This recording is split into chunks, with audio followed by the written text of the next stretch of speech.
Yako maeneo kuna mambo yanafanyika ambayo hayapendezi. Mimi naona kwenye mitandao, kwa sababu na mimi pia nipo kwenye mitandao hiyo. Baadhi ya watu wanapita katika maeneo, katika wilaya zetu, katika vijiwe vyetu, hususan kwa maeneo ya vijana, na kuwaambia vijana kwamba vijana ni lazima tuandamane ili tutafute katiba mpya. Katiba hiyo mpya unaizungumza katiba gani?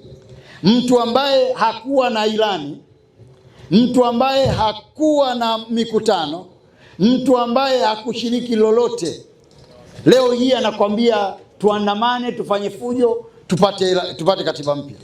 Wakati sisi ambao tumefanya mikutano, tumeomba ridhaa ya wananchi, tumewaambia wananchi juu ya mikakati yetu kupitia ilani yetu ambayo mwenyekiti wetu hapa ametukabidhi, tumepata kuwaambia watu juu ya mambo makubwa tunakwenda kuyafanyia.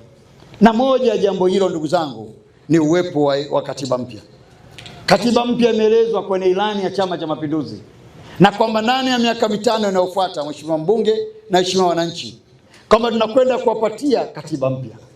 Lakini katiba hii mpya ambayo imeahidiwa ni katiba ambayo itatokana na nyinyi wananchi wenyewe, sio katiba ambayo itajazwa na sisi viongozi ambao tamaa yetu kubwa ni kugawana vyeo, alafu baadaye tutembee na mavx tuone nchi yote ya kwetu. Tunataka katiba mpya ambayo itakwenda kusema wananchi wa Urambo wanatatua vipi kero yao ya bei za kuuza tumbaku yao. Ndio katiba tunayoitaka. Lakini tunataka katiba ambayo itaeleza maendeleo yanaonekana Dodoma, nayo pia yapatikane Urambo.